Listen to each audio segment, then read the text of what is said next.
काव्य मंजरी रामधारी सिंह दिनकर की उद्यमी नर कविता।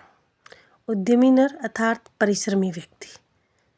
रामधारी सिंह दिनकर जी कहते हैं, इतना कुछ है भरा विभव का कोश प्रकृति के भीतर, निज इच्छित सुख भोग सहज ही पा सकते नारी नर, सब हो सकते तुष्ट एक सा, सब सुख पा सकते हैं, चाहे तो पल भर में धरती को स्वर्ग बना सकते हैं। भगवान ने इस धरती पर बहुत सारी सुख संपदा ऐश्वर्य दिया है। कोष अर्थात धन संपदा प्रकृति के अंदर छिपाकर रख दिए। निज इच्छित अपनी इच्छा से उन सुखों को भोग सकते हैं और आसानी से प्राप्त कर सकते हैं। इस संसार के नर और नारी अर्थात इस संसार में रहने वाले स्त्री और पुरुष उन सुखों को आसानी से प्राप्त कर सकते हैं और भोग सकते हैं। सब हो सकते तुष्ट और एक समान सभी लोग संतुष्ट हो सकते हैं और एक समान सुखों को प्राप्त कर सकते हैं। और मनुष्य चाहे तो पल भर में इस धरती को स्वर्ग बना सकते हैं। छिपा दिए सब तत्व आवरण के नीचे ईश्वर ने, संघर्षों से खोज निकाला उसे उद्यमी नर ने। ब्रह्मा से कुछ लिखा भाग्य में नहीं मनुज लाया है, अपना सुख उसने अपने भुजबल से ही पाया। छिपा दिए सब तत्व आवरण के नीचे, ईश्वर ने पृथ्वी रूपी आवरण के नीचे उस धन संपदा को छिपा दिया और उसे अपनी मेहनत के बल पर केवल परिश्रमी व्यक्ति ही प्राप्त कर सकता है। संघर्षों से खोजने का अर्थ अपनी मेहनत के दम पर परिश्रमी व्यक्ति ने उसे खोज लिया है।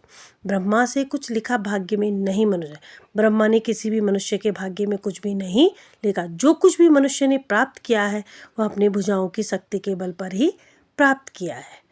प्रकृति नहीं डर कर झुकती है कभी भाग्य बल से, तो प्रकृति कभी भी किसी के भाग्य के सामने हार नहीं मानती। वह हमेशा मनुष्य के परिश्रम और उसके बहाए गए पसीने के सामने ही हार मानती है।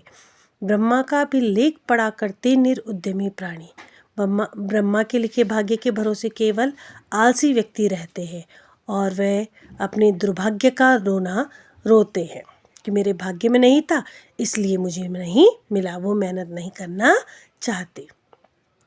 भाग्यवाद आवरण पाप का और शस्त्र शोषण का। भाग्यवाद अपने पापों को छिपाने का एक शस्त्र है।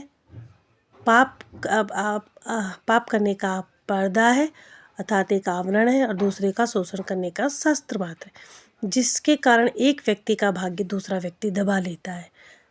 आगे कवि दिनकर जी प्रश्न करते हैं भाग्यवादी व्यक्ति से, हे भाग्यवादी मनुष्य, यदि तेरा भाग्य इतना ही प्रबल है तो धरती स्वयं तुम्हारे चरणों में अपने रत्नों को क्यों नहीं उगल देती? उसके लिए तुम्हें मेहनत क्यों करनी पड़ती है? तुम्हारा भाग्य अच्छा है तो पृथ्वी को अपने सारे रत्न बिना मेहनत के ही तुम्हारे चरणों में डाल देने चाहिए।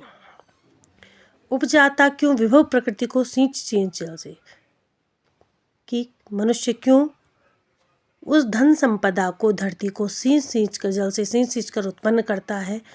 क्यों न उठा लेता निसंचित, जो उसने एकत्र किया है वो भाग्य के बल से ही प्राप्त क्यों नहीं कर लेता? उसके लिए उसे मेहनत क्यों करनी पड़ती? एक मनुष्य एकत्र करता है अर्थ पाप के बल पे, एक मनुष्य अर्थात धन को पाप करके एकत्र करता है और दूसरा उसे भाग्यवाद के छल से उससे छीन लेता है। इसलिए कवि कहते हैं कि मनुष्य का कोई भाग्य नहीं है।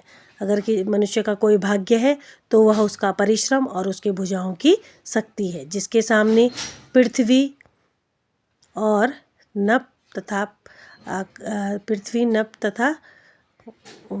ये धरती सब कुछ क्या करते हैं? विनम्र हो जाते हैं।